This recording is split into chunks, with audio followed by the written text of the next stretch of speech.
बहुत बहुत स्वागत है आप सभी का आपके अपने YouTube channel Shukla study point में। मैं शिवम शुक्ला आप सभी दोस्तों का हार्दिक स्वागत करता हूं।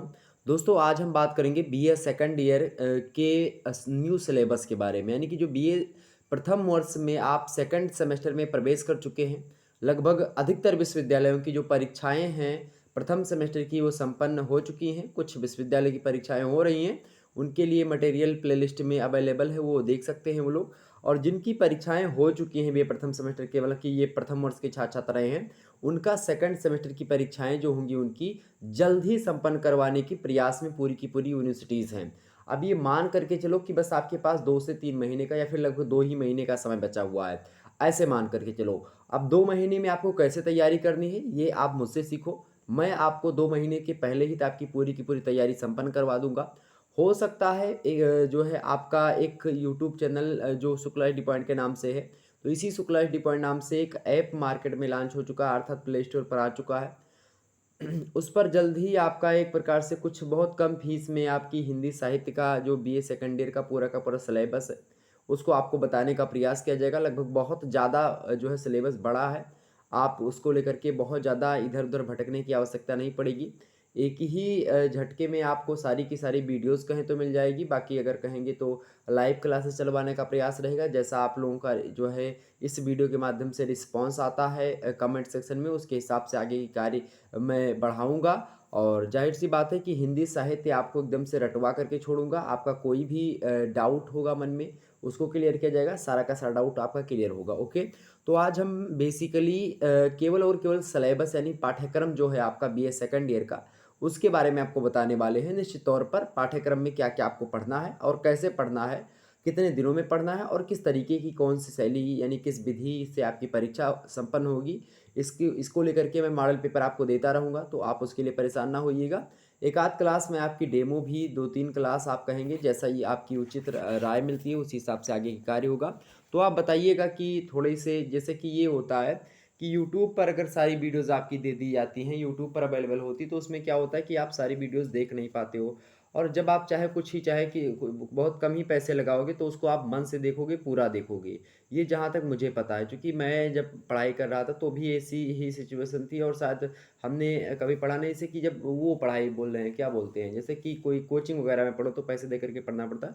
तो हालाँकि यहाँ पर ज़्यादा पैसे नहीं लगेंगे, बहुत कम पैसों में आपको पूरी की पूरी सुविधा दी जाएगी। पीडीएफ नोट्स वगैरह उसी जो है जो टॉपिक होगी, यानी कि जो आपका टॉपिक पढ़ाया जाएगा आपको, उसका हैंड राइटिंग से लिखित पीडीएफ नोट्स आपको कहेंगे तो मिल जाएगा, ठीक है? उसी वीडियो के नीचे या फिर आपको उसी जो है ऐप के माध्यम से दे दिया जाएगा, या फिर टेलीग्राम पर आप कहेंगे तो लोड कर दिया जाएगा। तो हालाँकि ऐप पर ही अगर जो व्यक्ति खरीदेंगे उनके लिए बेसिकली अच्छी सुविधा मिलेगी। बाकी तो मैं यूट्यूब के साथ बना ही हुआ हूँ, लगातार आपके सारे के सारे डाउट क्लियर होते रहेंगे। बहुत सारे मॉडल पेपर आपने देखा होगा बीए प्रथम सेमेस्टर में कैसी आपकी तैयारी करवाई हमने। हर सब्जेक्ट की आपकी तैयारी विधिवत रूप से करवाई। बहुत सारे छात्र-छात्राओं के अच्छे अंक आएँगे, ये मैं आशा करता हूँ। और वो निश्चित तौर पर वो बताइएगा, और तो मैं उनके नाम वगैरह भी अनाउंस करूँगा यूट्यूब पर अगर हो सकेगा तो, और पूरा प्रयास रहेगा यही। हालाँकि चलते हैं आज का वीडियो, इसकी पीडीएफ वगैरह अगर आप कहेंगे तो टेलीग्राम पर मैं सेंड कर दूँगा, ओके। टेलीग्राम पर ये वीडियो की पीडीएफ चाहिए आपको तो मैं सेंड कर दूँगा, चाहिए क्या? बिल्कुल, चलिए मैं सेंड कर दूँगा। और आप सभी का बहुत-बहुत स्वागत, जितने भी लोग हमारे साथ जुड़ चुके हैं, फटाफट से वीडियो को लाइक और शेयर कर दीजिएगा। बहुत ही आसानी से मैं समझूँगा। और पेपर का आपके नाम क्या है? तो बीए प्रथम सेमेस्टर में यानी प्रथम वर्ष के प्रथम सेमेस्टर में आपने क्या समझा? आपने हिंदी काव्य के बारे में विधिवत जानकारी ले ली कि आदिकालीन, मध्यकालीन और रीतिकालीन, इसके अलावा आप आधुनिक काल में देखेंगे भारतेंदु देखा आपने, आपने द्विवेदी देखा, आपने जो है छायावाद देखा, आपने उसके बाद में छायावाद के बाद में प्रगति देखा, उसके बाद प्रयोग देखा। इस प्रकार से आपने नई शठोत्तरी, इस प्रकार से तमाम सारी जो युग आए हैं उन सभी को आपने समझा, जाना, परखा और उनके कवियों के बारे में पढ़ा, उनकी रचनाएँ जो आपके पाठ्यक्रम में थी उसको पढ़ा। लगभग एक प्रकार से एक सिनेरियो, एक काव्य रचनाएँ जो लिखी गई, अर्थात आदिकाल, मतलब कि आदिकाल की जो प्रवृत्तियाँ रही, जो मध्यकाल की प्रवृत्तियाँ रहीं, जो रीतिकाल की प्रवृत्तियाँ रहीं, इन सभी से आप अवगत हो चुके हैं काव्य में ख़ास करके। तो अब सेकंड सेमेस्टर में आपको काव्य या गद्य ना दे करके आपको पढ़ना क्या पड़ेगा? कार्यालय, हिंदी और कंप्यूटर। अब होता क्या था अभी तक कि ये आप कहीं न कहीं पे सेकंड ईयर में या किसी-किसी विश्वविद्यालय में थर्ड ईयर के पेपर 3 में किसी किसी विश्वविद्यालय में third year BA third year paper 1 में ये चैप्टर मतलब कि ये जो पेपर है वो पढ़ाया जाता था। अब आपके पेपर जो ये है, ये बीए सेकंड ईयर में रख दिया गया है। पेपर का नाम क्या है? कार्यालयी हिंदी और कंप्यूटर। कार्यालयी हिंदी एवं कंप्यूटर, इसी को नाम क्या दिया जाता है? प्रयोजन मूलक हिंदी, जिसको आप कहते हो प्रयोजन मूलक हिंदी, यानी कामकाजी हिंदी जिसको आप कहते हो शॉर्ट फॉर्म में। या अर्थात कहीं पर आपको काम कोई करना है तो उसके लिए जो प्रयोग में भाषा, यानी कि जिस भाषा का प्रयोग करते हैं, जिस हिंदी का प्रयोग करते हैं, उस प्रकार की हिंदी के बारे में। और ख़ास करके कंप्यूटर का युग आ चुका है तो उसमें हिंदी माध्यम से किस प्रकार से टंकन, मुद्रण, संक्षेपण, विस्तारण, ये तमाम भाव पल्लवन, ये तमाम सारी चीज़ें करते हैं। पत्र वगैरह लिखना हुआ, ईमेल करना हुआ, व्हाट्सअप एसएमएस करना हुआ, फेसबुक पर फोटो अपलोड करना हुआ, ये तमाम सारी बातें कहीं ना कहीं पे इसमें मेंशन होती हैं। ईमेल करना तो खास करके इसमें पढ़ना है, इंटरनेट क्या है, कैसे भेजते हैं, संचार का आदान प्रदान कैसे किया जाता है, सूचनाओं का, ये तमाम प्रकार की चीज़ें कहीं ना कहीं पे इसमें आपको देखने को मिलेंगी। और निश्चित तौर पर पत्रकारिता वगैरह भी यहाँ पर आपको पढ़ने को मिलेगा। पत्रकारिता में आप देखेंगे किस प्रकार से लिखा जाता है, कार्यालयी हिंदी जो पत्राचार होता है, जिस प्रकार से न्यूज़ चैनल पर आप देखते हैं कि हाँ पत्र में जैसे कि हेडलाइन कैसे बनाते हैं, किस प्रकार से, जैसे कि मान लेते हैं लिख दिया कि हाँ जो है, कभी कभी आपने देखा होगा कि लिखता है कि हाँ बच्चन साहब की मृत्यु, अब उसके बाद में क्या लिखते हैं, उसके बाद में क्वेश्चन मार्क लगा देते छोटा सा।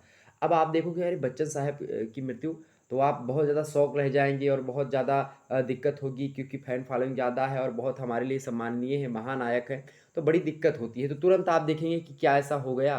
तो उसमें वो जो लिखते हैं बहुत वो गड़बड़ चीज़ है, वो क्वेश्चन मार्क वहाँ पर लगा देते हैं पीछे थोड़ा सा। तो इससे क्या होता है, अब वो भी बच जाते हैं, चूँकि उनके खिलाफ केस भी नहीं हो पाता, चूँकि उसने क्वेश्चन मार्क लगा दिया है। जिसने देखा उसको पता नहीं था, उसने क्वेश्चन मार्क लगा दिया। लेकिन इस प्रकार से जो है करना ज़्यादा मतलब बहुत ज़्यादा जो है अपराध की श्रेणी में आता है। तो इस प्रकार से क्या होता है कि जो हेडलाइन जो नहीं हुई होती है उसको बड़ा सा लिख करके और क्वेश्चन मार्क कहीं छोटा सा लगा देते हैं लोग। तो ये चीज़ होती है। आपने देखा होगा बहुत बार उनके खिलाफ केस भी हुआ है अभी जल्द ही में। तो ये चीज़ बिल्कुल भी नहीं होनी चाहिए, करनी चाहिए लोगों को। इसके लिए मैं बिल्कुल खिलाफ हूँ इसके। ओके, किसी सेलिब्रिटी का नाम लिख देंगे कि ये नहीं रहे, या फिर किसी व्यक्ति का नाम लिख देंगे इस प्रकार से। हमने बच्चन साहब का उदाहरण लिया क्योंकि वो मेरे प्रिय हैं और मैं उनका फ़ैन भी रहा हूँ, तो ये चीज़ें। हालाँकि चलिए मैं हिंदी साहित्य में कार्यालयी हिंदी और कंप्यूटर के बारे में बताता हूँ। हालाँकि यही सब चीज़ें आपको पढ़नी पड़ेंगी, उसमें उदाहरण वगैरह अगर आप ये सब मेंशन करते हो कभी-कभी एग्ज़ाम्स में, आपको अच्छे अंक प्राप्त होते हैं। और बहुत सारे लोग कहते हैं कि सर जी आप बोलते बहुत ज़्यादा हो, तो अगर बोलेंगे नहीं भाई तो आपको समझाएँगे कैसे, ये बात भी आप ध्यान रखेंगे। क्योंकि आपको समझाना मेरा परम कर्तव्य है, और इससे आप एक आध दो लोग अगर नाराज़ भी हो जाते हैं, 10-12 लोग खुशी हैं, तो मुझे उसी में प्रॉफ़िट है। यानी अगर आप 100 लोग डिसलाइक मारते हो, 1000 लोग लाइक मारते हैं, तो कोई दिक्कत की बात नहीं, क्योंकि हमारे पास 1000 बच्चे हैं। मतलब बहुमत जिसका रहेगा उसी के हिसाब से मैं चलूँगा। ठीक, ये बात बिल्कुल ठीक है। तो चलिए, और सारे बच्चे मेरे यही कहते हैं कि सर जी समझाया करो, तो यहाँ पर पीडीएफ वगैरह दिया जाएगा। सभी विश्वविद्यालयों के लिए आपको बता दूँ कि ये सिलेबस जो है सभी विश्वविद्यालयों में कार्यरत है, सभी विश्वविद्यालयों में यही पाठ्यक्रम आपका चलेगा। तो आप आसानी से जो है लुत्फ़ उठा सकते हो, चाहे आप जिस भी यूनिवर्सिटी से हो। अगर आपको विधिवत रूप से पढ़ना है तो आप एक बार कमेंट सेक्शन में हमको बताइएगा कि हाँ सर जी अपना कोर्स लॉन्च किया जाए। मैं तुरंत एक कोर्स लॉन्च करूँगा, या लाइव क्लास वाली कोर्स, या फिर अगर आप कहें थोड़ा सा चूँकि थोड़ा सा लाइव क्लास में थोड़ा सा डिस्टर्ब होता है, चूँकि गाँव में है तो नेट हो सकता है ना चले, या फिर इस समय तो आपको क्लासेस प्रोवाइड करवा दी जाए, डेली की क्लास, या फिर ऐसा करें कि हाँ डायरेक्ट पूरी की पूरी कोर्स आपको अवेलेबल करवा दी, जितनी वीडियो हों उतनी की। लेकिन वो टाइम लगेगा वीडियो वगैरह सेट करने में, बनाने में। तो जैसा आप उचित समझेंगे उसी प्रकार से मैं करूँगा, और नोट्स वगैरह आपके पीडीएफ वगैरह करके देने का प्रयास। तो आपका डिसीजन है कि आप क्या चाहते हो, आप उसको बताइएगा। चलिए हम देखते हैं पाठ्यक्रम क्या है भाई। पाठ्यक्रम आपका देखेंगे इसी प्रकार से हिंदी का ये है। और यहीं पर थोड़ा-सा ये चूँकि अभी पहली कक्षा है हिंदी की, इसीलिए मैं इतना ज़्यादा बता रहा हूँ ओवरव्यू, ताकि आपको, और इसके लिए माफ़ी चाहूँगा बताने के लिए भी, चूँकि मुझे लग रहा है कि कुछ लोगों को इसमें बुरा भी लगेगा, तो उसके लिए माफ़ी चाहेंगे पहले से। तो मैं बताना ये चाहता हूँ कि हिंदी का तो हो ही रहा है, साथ ही जियोग्राफ़ी, पॉलिटिकल साइंस और हिस्ट्री, उसमें मध्यकालीन हिस्ट्री और प्राचीन हिस्ट्री। और वहीं पर आपको बात की जाए जैसे कि और भी सब्जेक्ट, जैसे कि जो भी आपके सब्जेक्ट बचते हैं, जैसे और कौन से सब्जेक्ट आपके हैं, आपकी सोशियोलॉजी हो गई, ठीक है। इसी प्रकार से आप और देखेंगे इकोनॉमिक्स हो गया आपका, ओके। इसी प्रकार से आप और देखेंगे मनोविज्ञान हो गया आपका, सैन्य विज्ञान हो गया, ठीक है। सैन्य विज्ञान, मनोविज्ञान, फिलोसॉफी आपका होगा, इसको भी आपको देखने का प्रयास, संस्कृत साहित्य हो गया। तो इसी प्रकार से अन्य तमाम सारे वीडियोज़ आपको मिलते रहेंगे यहाँ पर, तो आप परेशान होने की कोई आवश्यकता आपको नहीं। तमाम सारे सब्जेक्टों की जो है किसके हैं, इसके हैं बीए में ख़ास करके वो आपको मिलेंगे। हालाँकि कुछ बच्चे हमारे आर्ट यानी कला लिए होते हैं, ड्राइंग, तो उनके लिए भी मैं व्यवस्था करने का प्रयास करूँगा, ठीक? तो परेशान ना मत होइएगा, और जो भी सब्जेक्ट आपके बच रहे, शिक्षा शास्त्र भूल गए, शिक्षा शास्त्र आपका होगा, तो ये सब मैं पढ़ाता हूँ ख़ास करके, आपने फर्स्ट सेमेस्टर में देखा होगा। तो ज़्यादा बताने की आवश्यकता नहीं। नई शिक्षा नीति लागू हुई है 2020 में, इसके तहत पूरा का पूरा पैटर्न बदल चुका है। आपकी परीक्षा सेमेस्टर परीक्षा प्रणाली के हिसाब से हो रही है, जिसमें आपने प्रथम सेमेस्टर की परीक्षा दे दी हुई है, प्रथम वर्ष की। अब ये द्वितीय सेमेस्टर की परीक्षा के बारे में कैसे मतलब सिलेबस आपका क्या है उसको जानेंगे। हिंदी साहित्य में आपको पढ़ना क्या, कार्यालयी हिंदी और कंप्यूटर, ओके। चलिए देखते हैं कि यूनिट 1 में हमको क्या-क्या पढ़ना है। तो यूनिट 1 की बात की जाए, यूनिट 1 यहाँ पर देखिएगा मेरे भाई, यूनिट 1 में हमको पढ़ना क्या, कार्यालयी हिंदी का स्वरूप देखना है और उद्देश्य देखना है और उसका क्षेत्र देखना है। अब कहें तो इन सभी का विस्तार से वर्णन किया जाए, अगर जो है विस्तार से वर्णन करेंगे तो बहुत ज़्यादा लंबा समय हो जाएगा, 2-3 घंटे लग जाएँगे, क्योंकि सभी पाठ्यक्रम के सभी को वर्णन करने में आपका ज़्यादा समय लगेगा। हमको पढ़ना क्या है कि कार्यालयी हिंदी जो होती है, यानी कि जो कार्यालय में, कार्यालय माने ऑफ़िस में, तो ऑफिस में जिस हिंदी का हम प्रयोग करते हैं उसका स्वरूप कैसा है, ठीक, उसके बारे में जानना है। और आखिरकार कार्यालयी हिंदी जो उसमें प्रयोग की जाती है उसकी क्या आवश्यकता पड़ी या उसके क्या-क्या उद्देश्य हैं, इसको जानना है और उसका विषय क्षेत्र जानना है हमको। आखिरकार किस-किस कार्यालय में कैसे-कैसे हिंदी का प्रयोग किस प्रकार से हम करते हैं, पत्राचार के माध्यम से हुआ, संचार के माध्यम से हुआ, ईमेल के माध्यम से हुआ, नेट के माध्यम से हुआ, कैसे-कैसे क्या होता है इसको मैं समझूँगा विस्तार से, आप परेशान ना हो उसके लिए, ठीक। तो इसमें क्या हमको पढ़ना है भाई, यूनिट का नाम आपके क्या है, कार्यालयी हिंदी का स्वरूप, उद्देश्य एवं क्षेत्र, मोस्ट इंपॉर्टेंट है। अगर ये मैं आपको बता दूं कि अगर आप लोगों ने ये जो इतना अच्छा जो नई शिक्षा नीति लागू हुई, बहुत अच्छा सिलेबस आ चुका है। और जब हम लोगों ने पढ़ा था, खास करके इतना ब्रॉड सिलेबस नहीं था, छोटा सिलेबस होता था, और उसमें ये थर्ड ईयर में हम लोगों को पढ़ना पड़ता था, लेकिन सेकंड सेमेस्टर में ही आपको पढ़ना पड़ रहा, तो इसलिए थोड़ा सा आपको जटिल लगेगा।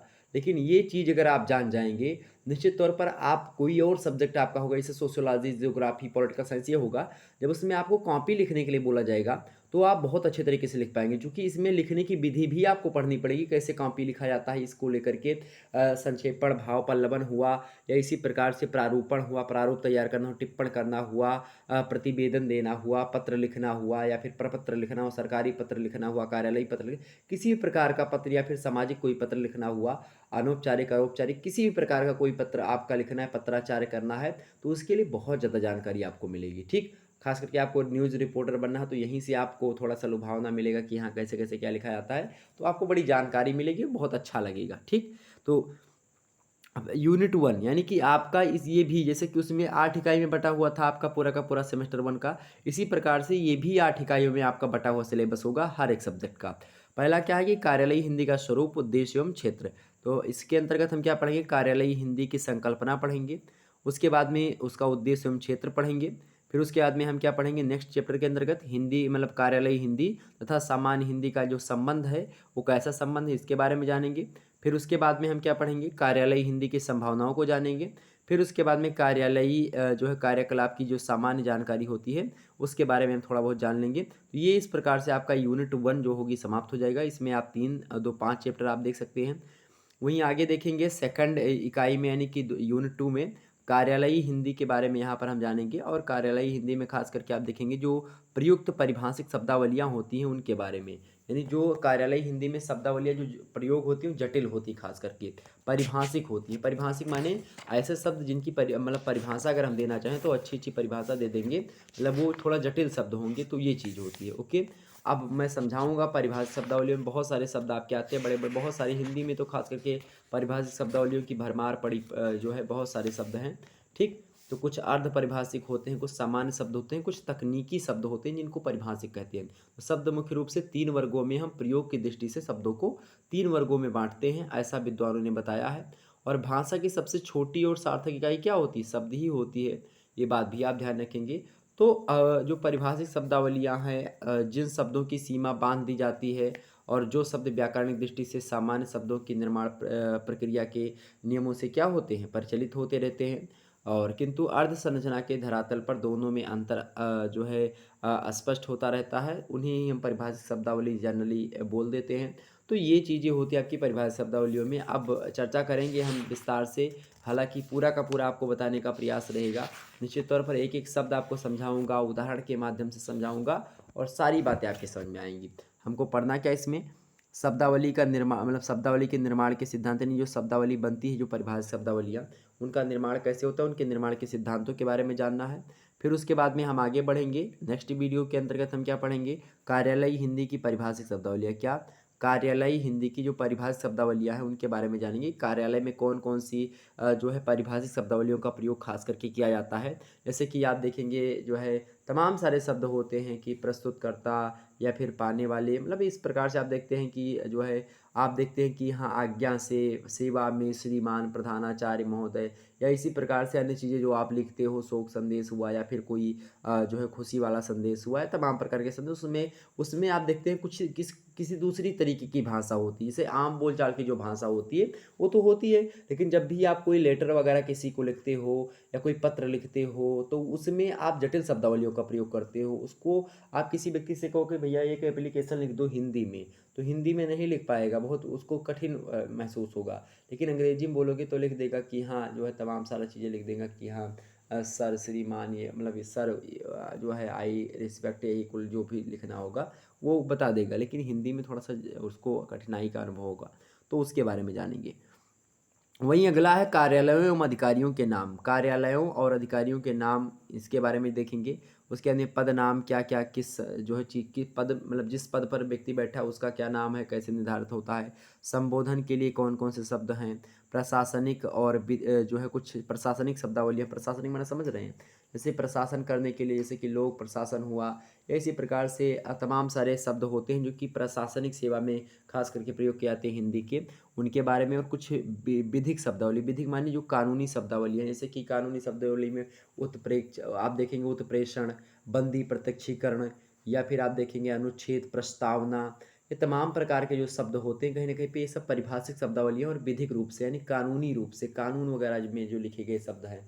तो अलग अलग क्षेत्रों में हिंदी की जो भाषा होती है, मतलब की जो जटिलता होती है, अलग अलग तरीके से होती है। किसी में ज़्यादा कठिन शब्दावली, किसी में कम कठिन। और कठिन कैसे लगता है, जो आप नहीं सुने होते हैं वही शब्द आपको कठिन लगते हैं, या थोड़े लंबे चौड़े होते हैं, बड़े होते हैं, वो आपको कठिन लगते हैं। ठीक, लेकिन जब वही आप लगातार प्रयोग करेंगे तो आपको कठिन नहीं लगेंगे। ठीक, चलिए, तो इसके बारे में इतना हमको पढ़ना है सेकंड इकाई में। अब बात करते हैं भाई थर्ड इकाई की। थर्ड इकाई में प्रवेश करो मेरे भाई। थर्ड इकाई में क्या है, थर्ड इकाई का क्या नाम है, बड़े ध्यान से देखने का प्रयास करेंगे आप सभी लोग। थर्ड इकाई का नाम क्या है देखेंगे। थर्ड इकाई कार्यालयी हिंदी पत्राचार। क्या, कार्यालयी हिंदी पत्राचार। अब कार्यालयी हिंदी पत्राचार में हमको क्या पढ़ना है, यानी कार्यालय में, कार्यालय मानी ऑफिस में, हिंदी, हिंदी मानी हिंदी भाषा, तो कार्यालय में हिंदी में जो पत्र लिखे जाते हैं, पत्राचार माने पत्र लिखने की जो विधियां होती हैं, या पत्र भेजने के लिए जो जिस कागज में लिख करके हम प्रयोग करते हैं जो भी शब्दावली, तो उसी को कहते हैं पत्राचार। यानी एक स्थान से दूसरे स्थान पर या एक कार्यालय से दूसरे कार्यालय में हमारी सूचना पहुंच जाए, उसके लिए एक हम कागज पे कुछ चीज़ें लिखते हैं, कुछ चीज़ टंकित करते हैं, अंकित करवाते हैं, उसको उसके पास भेज देते हैं पोस्ट मैन के हाथों या फिर डाकिया के हाथों, ये चीज़। तो कहीं ना कहीं पे हिंदी में जब हम पत्र लिखते हैं कार्यालय में विशेष करके, तो उसके लिए क्या क्या चीज़ें या फिर कैसे क्या होता है उसको जानेंगे। अब कार्यालयी हिंदी पत्राचार में क्या क्या टॉपिक आपको पढ़ना है, उसमें बड़े टॉपिक हैं। इसमें क्या पढ़ना पड़ेगा, सबसे पहले हमको आवेदन पत्र क्या होता है। आवेदन पत्र समझ रहे होंगे, आपको कहीं पर कोई चीज़ आपको करना हुआ तो उसके लिए आवेदन पत्र लिखा जाता है कि हाँ, ये आवेदन पत्र हमने लिख दिया। उसके अंदर दूसरा हमको क्या पढ़ना है भाई, कुछ जो है सरकारी पत्र पढ़ना है। ठीक है, क्या पढ़ना है, सरकारी पत्र हमको पढ़ना है कि सरकारी पत्र क्या होता है। सरकारी कार्यों के लिए खास करके प्रयोग किए जाते हैं सरकारी, और कुछ होते हैं अर्ध सरकारी। ठीक, यानी कि कुछ अर्ध सरकारी होते हैं, आधे सरकारी। कुछ कार्यालयी आदेश होते हैं, जैसे कार्यालय का आदेश हुआ, या फिर आपने स्कूल में, आप अपने कॉलेज के आपने देखे होंगे कि जब कोई लिखता कि हाँ, लिखा रहता है कि जब यूनिवर्सिटियाँ खास करके क्या करती हैं, यूनिवर्सिटीज़ जो होती हैं, फिर कोई भी कार्यालय, कोई बड़ी ऑफिस है, वो छोटे ऑफिस को कोई कार्य सौंपना चाह रही है, या कोई कार्य करवाना चाह रही है उनसे, तो वो कुछ पत्र लिख देगी कि हाँ भाई आपने ये कार्य अभी तक संपन्न नहीं करवाया, इसको संपन्न करवाने पर विचार करें।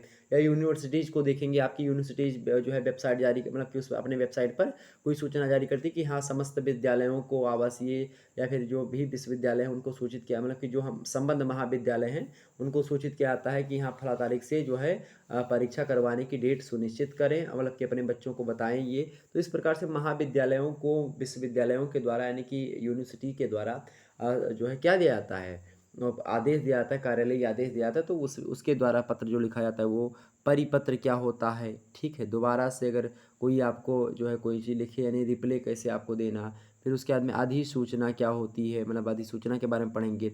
उसके बाद में कार्यालय के ज्ञाप के बारे में यानी कार्यालय ज्ञाप के बारे में जानेंगे हम। उसके बाद में विज्ञापन यानी जो प्रचार वगैरह होता है उसके बारे में जानेंगे, चूँकि इसी में सब आता है। क्योंकि जब भी आप कोई चीज़ करें तो विज्ञापन सबसे आज महत्वपूर्ण फैक्टर हो गया, विज्ञापन से लोग लाखों कमा रहे हैं, ये चीज़ें।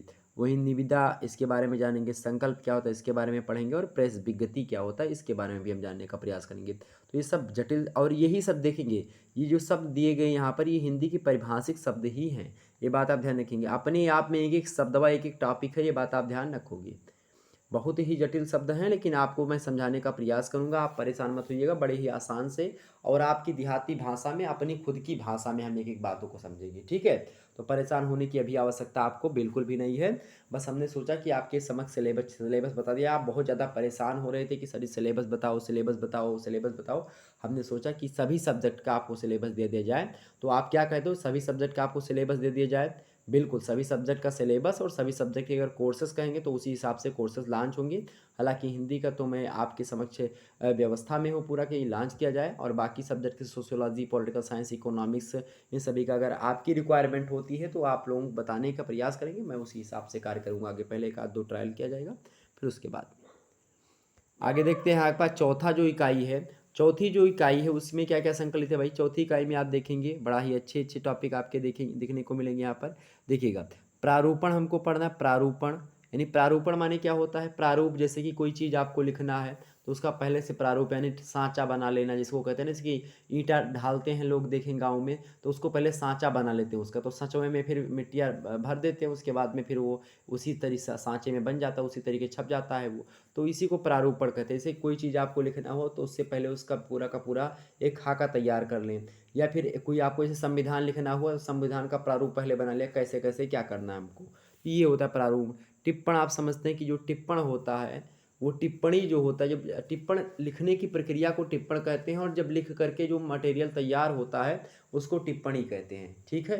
समझ रहे हैं, तो लिखने की प्रक्रिया टिप्पण कहलाती है, और जो लिख दिया हमने, वो जो लिखा हुआ मटेरियल है उसी को हम टिप्पणी कहते हैं, ठीक।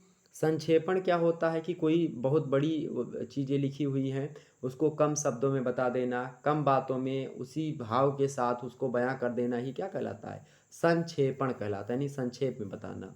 उसके अंदर पल्लवन माने क्या होता है, विस्तारण। पल्लवन माने क्या होता है, भाव विस्तारण। कौन छोटी मुहावरा दिया होगा, कोई छोटी बात दी होगी, उसको उसी के भाव में, यानी कि उसका अर्थ वही रहे लगभग, अर्थ वही रहे लेकिन थोड़ा सा उसका क्या कर दिया जाए, विस्तार कर दिया जाए, लेकिन केंद्र में जो बात लिखी गई है वही बात केंद्र में उसके भी होनी चाहिए, जो वाक्य हमने लोगों ने बनाया।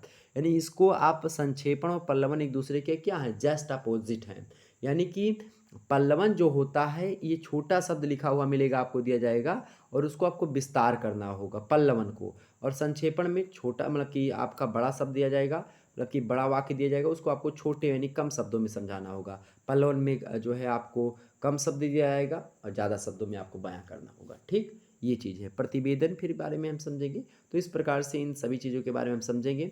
अब प्रारूपण में हमको क्या पढ़ना, अंदर में इसके प्रारूप के बारे में। तो प्रारूपण का हमको अर्थ समझना है, इसका सामान्य परिचय देखना है, प्रारूपण लेखन की जो पद्धतियाँ हैं उनके बारे में पढ़ना है, टिप्पण का अर्थ देखना है, टिप्पण का सामान्य परिचय, टिप्पण लेखन की पद्धति, और टिप्पण और टिप्पणी में खास करके विशेष अंतर क्या होता है। लघुत्तरी टाइप के प्रश्न लगातार ऐसे पूछे जाते हैं। लघुत्तरी टाइप के प्रश्नों की बात की है तो लगातार ये प्रश्न तो लगातार बना ही है आज तक कि टिप्पण और टिप्पणी में क्या अंतर होता था। टिप्पण क्या होता है, टिप्पण लिखने की प्रक्रिया होती है, और टिप्पणी मटेरियल होता है। यानी कि टिप्पण जो होता है आपका अमूर्त होता है, और टिप्पणी क्या होती है, मूर्त होती है। टिप्पणी आपको दिखाई पड़ेगी कि हाँ ये तैयार है, और टिप्पण जो होगा लिखने की एक प्रक्रिया होती है, और प्रक्रिया क्या होती है, मोशन होती है, और motion don't see don't touch, यानी ना तो आप उसको टच कर सकते हो, ना छू सकते हो, ना देख सकते हो, केवल महसूस कर सकते हो।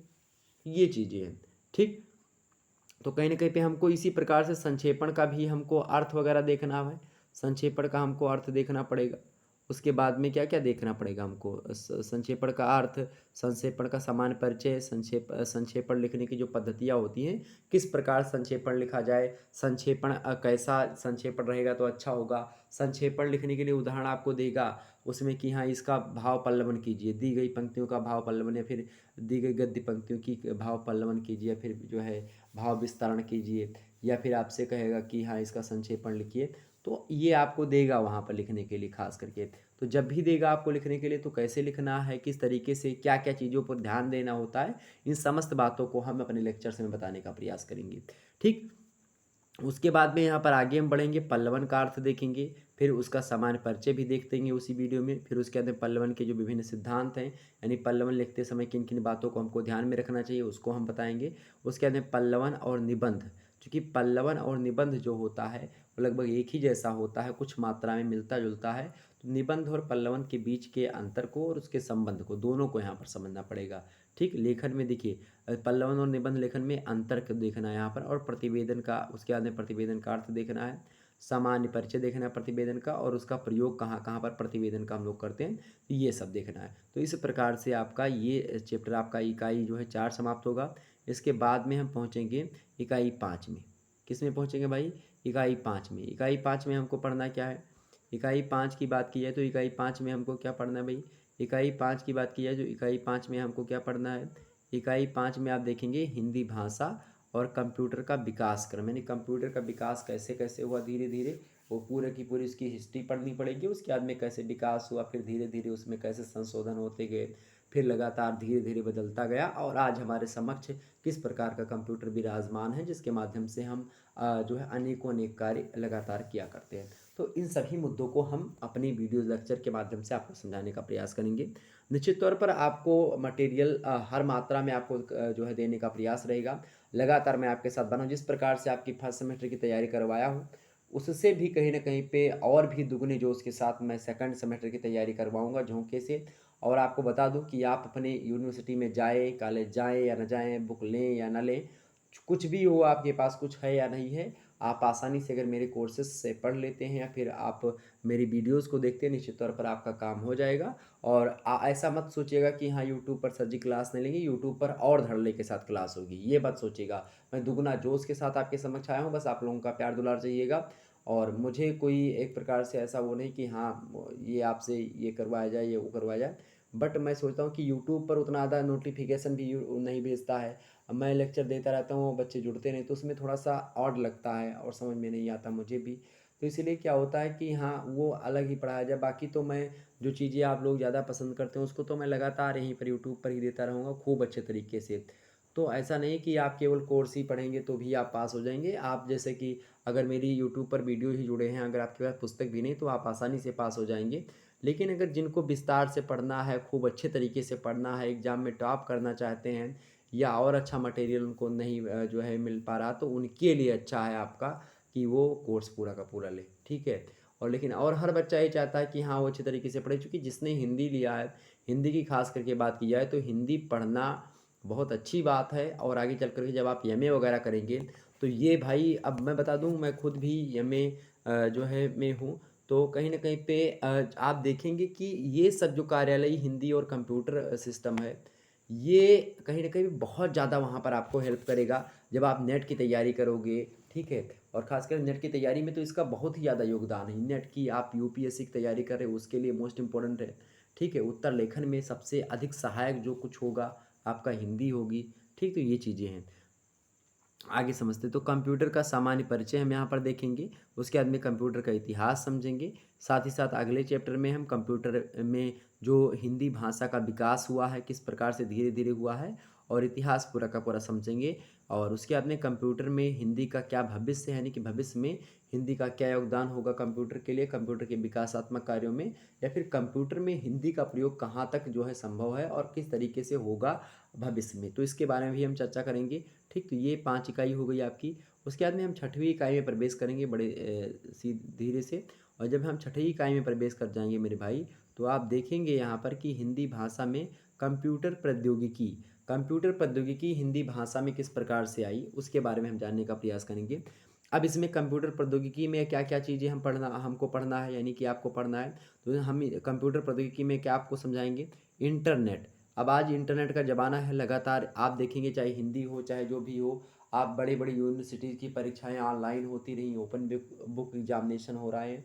तो इस प्रकार से आप देख रहे हो कि इंटरनेट का कितना बहुत बड़ा योगदान आज के समय में हो रहा है, चाहे परीक्षाओं को देने में हो या किसी अन्य कार्यों के लिए हो। किसी किसी भी आप कोई भी जानकारी आपको नहीं पता है, आप गूगल करेंगे तुरंत आपको मिल जाएगी, विकिपीडिया पर मिल जाएगी। तो इस प्रकार से आप दुनिया कहीं न कहीं पे नेट के माध्यम से चल रही है। इंटरनेट बहुत ज़रूरी है आज के युग में, ठीक है? और इंटरनेट का सकारात्मक प्रयोग भी कर रहे हैं और नकारात्मक प्रयोग करने वाले नकारात्मक प्रयोग कर रहे हैं। तो वो उनके ऊपर डिपेंड है कि वो कैसे करते हैं। चलिए आगे हम उसके बाद में क्या समझेंगे, जो है इंटरनेट और हिंदी। तो इंटरनेट और हिंदी मतलब इंटरनेट और हिंदी यानी किस प्रकार से इसका इन दोनों का तालमेल है, किस प्रकार से क्या मामला उसको हम जानेंगे। उसके बाद में ईमेल किस प्रकार से सेंड किया जाता है, ईमेल है क्या, ईमेल की परिभाषा, अर्थ, विशेषता, इन समस्त मुद्दों को जानेंगे। उसके बाद में हिंदी में उपलब्ध सॉफ्टवेयर यानी हिंदी में कौन कौन सॉफ्टवेयर उपलब्ध हैं और वेबसाइट कौन कौन सी, तो हिंदी संबंधी जो भी वेबसाइटें हैं उनके बारे में हम जानेंगे।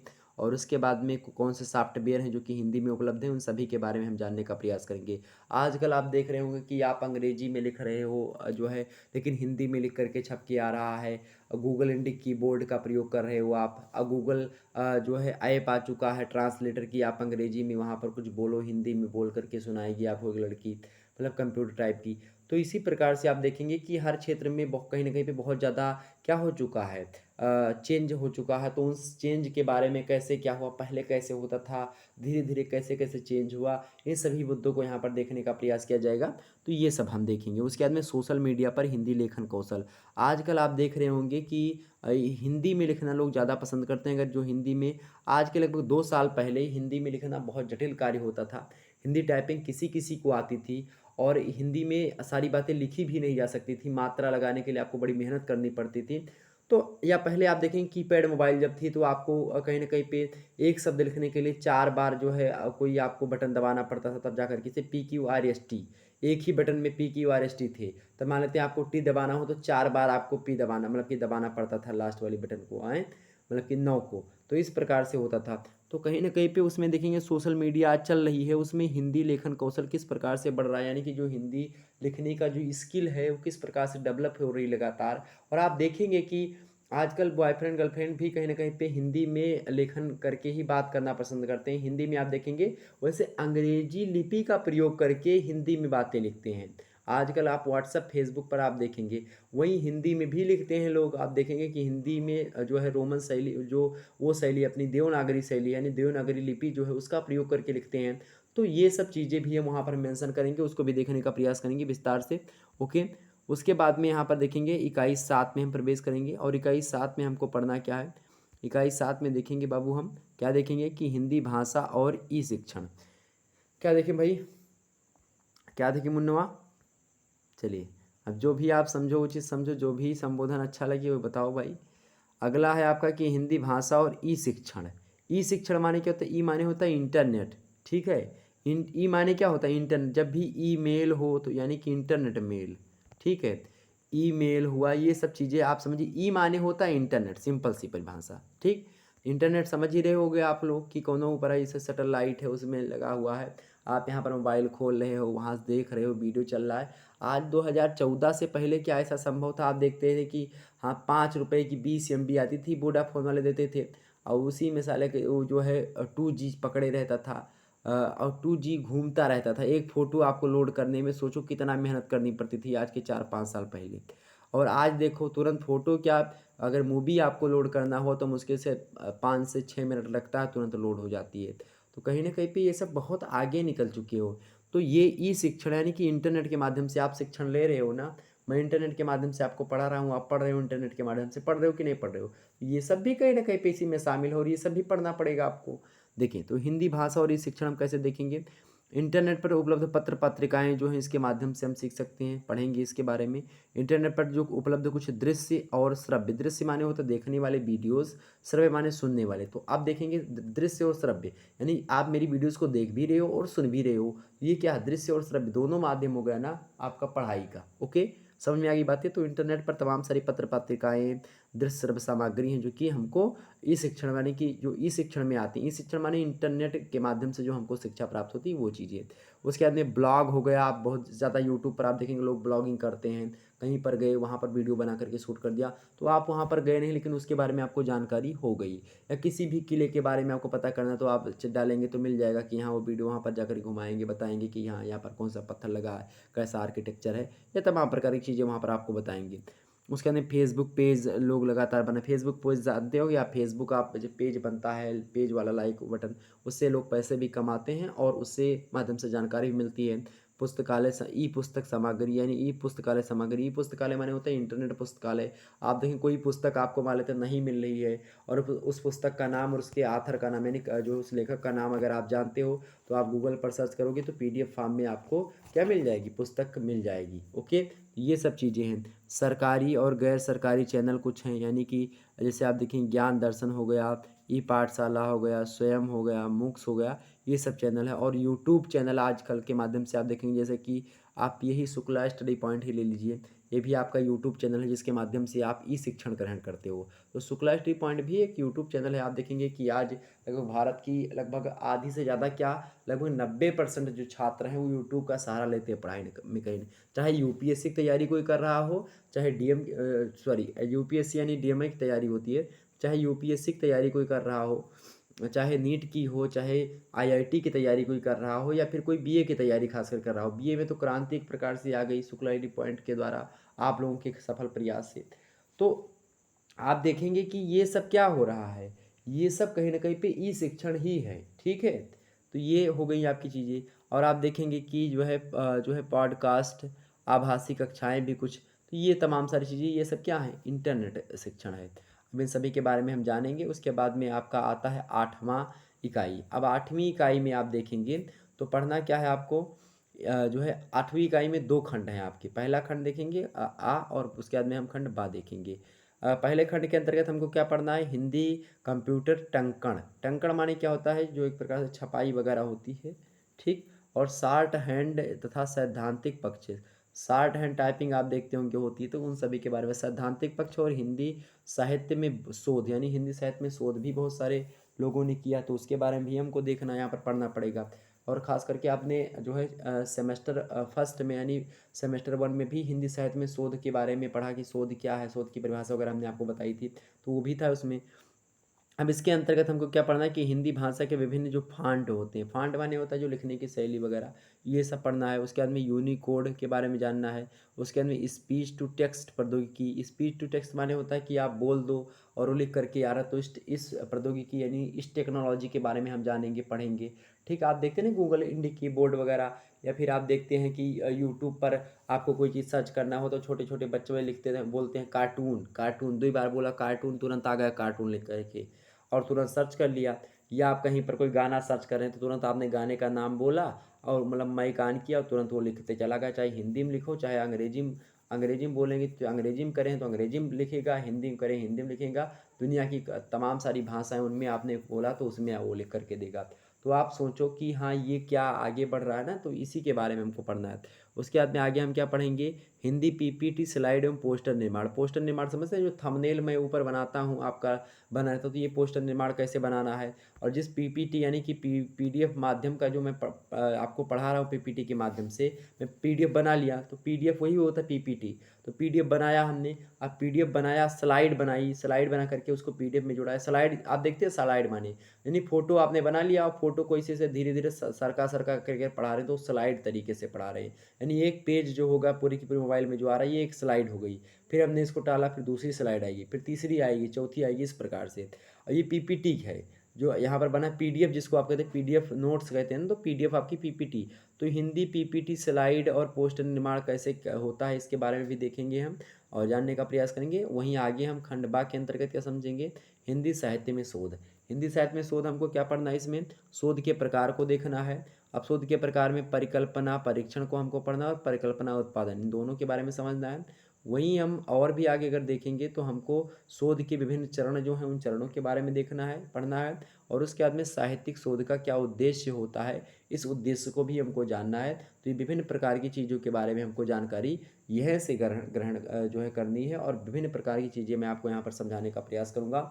विस्तृत तौर पर खोल खोल करके एक एक शब्दावलियों को परिभाषित करके मैं समझाने का प्रयास करूँगा। उसका अर्थ, उसकी परिभाषा, उसका विषय क्षेत्र, उसका स्कोप, मतलब स्कोप माने विषय क्षेत्र, उसका उसकी प्रकृति यानी नेचर उसका क्या है, इन सभी चीज़ों को, उसकी विशेषताएं क्या हो, उसका उद्देश्य यानी कि क्यों आखिरकार उस शब्दावली का प्रयोग हुआ, क्यों इस विधि का प्रयोग किया जाता है, इसका उद्देश्य वगैरह तमाम सारी चीज़ें हम जानेंगे। उसका फल जानेंगे, अगर उसमें कौन सी समस्याएं आ रही तो उन समस्याओं का निदान कैसे होगा, ये तमाम प्रकार के प्रश्न जो पूछे जाएंगे उन सभी प्रश्नों का निराकरण हो जाएगा कक्षाओं को लेने के बाद में। और जल्द ही मैं मॉडल पेपर आपको देने का प्रयास करूँगा इसका, तो आप मॉडल पेपर का भी आनंद उठाइएगा। मॉडल पेपर को मैं सॉल्व करके आपको दूंगा, तो परेशान होने की बिल्कुल आपको आवश्यकता नहीं है। इसी प्रकार से अन्य सब्जेक्ट की, सोशियोलॉजी की, पॉलिटिकल साइंस की, या इसी प्रकार से शिक्षा शास्त्र की, मनोविज्ञान की, सैन्य विज्ञान की, फिलोसॉफी की, और इसी प्रकार से संस्कृत साहित्य की, या अन्य किसी भी चीज़ों के बारे में हम आपके समक्ष सिलेबस देने का प्रयास करेंगे।